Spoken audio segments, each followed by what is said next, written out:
Question answer series 2. ಮೊದಲನೇ ಪ್ರಶ್ನೆ, ವಾಸ್ಕೋಡಿ ಗಾಮನನ್ನು ಸ್ವಾಗತಿಸಿದ ಭಾರತೀಯ ರಾಜನು ಯಾರು ಅಂತ ಕೇಳಿದ್ದಾರೆ. ಇಲ್ಲಿ 4 ಆಪ್ಷನ್ ಇದೆ: ಬಾಬರ್, ಹುಮಾಯೂನ್, ಅಕ್ಬರ್ ಮತ್ತು ಜಾಮೋರಿನ್. ಇಲ್ಲ ನೋಡಬೇಕು. ಫಸ್ಟ್ ಆನ್ಸರ್ ಬಂದು ಡಿ ಆಗುತ್ತೆ. ಓಕೆನಾ, ಜಾಮೋರಿನ್. ಯಾಕಂದರೆ ವಾಸ್ಕೋಡಿ ಗಾಮ 1498ರಲ್ಲಿ ಭಾರತದ ಕೇರಳದಲ್ಲಿರ್ತಕ್ಕಂಥ ಕ್ಯಾಲಿಕಟ್ಗೆ ತಲುಪಿದ್ರು ಅಂತ ತಮಗೆಲ್ಲ ಗೊತ್ತಿದೆ. ಇಲ್ಲಿ ಜಾಮೋರಿನ್ ಬಗ್ಗೆ ಸ್ವಲ್ಪ ನೋಡೋದಾದರೆ, ಜಾಮೋರಿನ್ ಮಧ್ಯಯುಗದ ದಕ್ಷಿಣ ಭಾರತ ಅತ್ಯಂತ ಶಕ್ತಿಶಾಲಿ ಮತ್ತು ಪ್ರಸಿದ್ಧ ರಾಜನಾಗಿದ್ದ. ಕೇರಳದ ಕ್ಯಾಲಿಕಟ್ ಪ್ರದೇಶದಲ್ಲಿ ಆಳುತ್ತಿದ್ದ. ಹಾಗಾಗಿ ನೋಡಿ, ನಾವು ಈಸಿಯಾಗಿ ನೆನಪಿಟ್ಕೋಬೇಕಾಗಿದೆ. ಇವನು ಕೇರಳದಲ್ಲಿ ಆಲ್ರೆಡಿ ಆಳ್ವಿಕೆ ನಡೆಸ್ತಿರೋದ್ರಿಂದ ವಾಸ್ಕೋಡಿ ಗಾಮನನ್ನು ಏನು ಮಾಡಿದ್ರು, ಇವರು ಸ್ವಾಗತ ಮಾಡಿದ್ರು ಅಂತ ಗೊತ್ತಾಗುತ್ತೆ.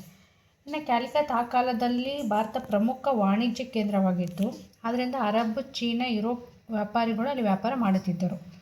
ಇನ್ನು ಜಾಮೋರಿನ್ ರಾಜ ಯುರೋಪರೊಂದಿಗೆ ಮೊದಲ ಸಂಪರ್ಕ ಹೊಂದಿದ ಭಾರತೀಯ ರಾಜ್ಯ. ಇವರು ಮೊದಲ ಸಂಪರ್ಕ ಹೊಂದಿರತಕ್ಕಂಥ ಭಾರತೀಯ ರಾಜ್ಯ ಅಂತ ಹೇಳ್ಬೋದು.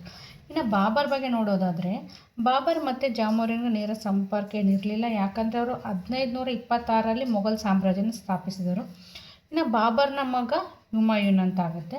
ಮತ್ತು ಅಕ್ಬರ್ನ ಕಾಲ ಅಂದರೆ 1556ರಿಂದ 1605ರಲ್ಲಿ ಬರುತ್ತೆ. ಹಾಗಾಗಿ ಈ 3 ಆಪ್ಷನ್ ಇರಲ್ಲ. ಜಾಮೋರಿನ್ ಬಂದುಬಿಟ್ಟು ವಾಸ್ಕೋಡಿ ಗಾಮನನ್ನು ಸ್ವಾಗತಿಸಿದ ಅಂತ ಹೇಳ್ಬೋದು.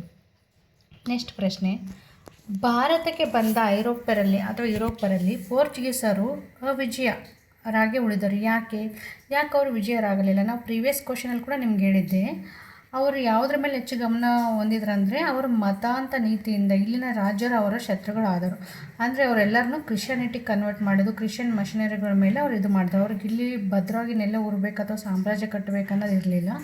ಆದ್ದರಿಂದ ಅವರು ಎಷ್ಟೇ ವರ್ಷ ಕೊನೆವರೆಗೆ ಆಳ್ವಿಕೆ ಮಾಡಿದ್ರು ಕೂಡ ಅವರು ವಿಜಯರಾಗೋಕ್ಕೆ ಸಾಧ್ಯವಾಗಲಿಲ್ಲ. ಯಾರಿಂದ ಅಲ್ಬುಕರ್ಕ್ ಅವನು ಗೆದ್ದನು? ಇದನ್ನು ನೀವು ಕಮೆಂಟಲ್ಲಿ ಆನ್ಸರ್ ತಿಳಿಸಿ. ಧನ್ಯವಾದಗಳು.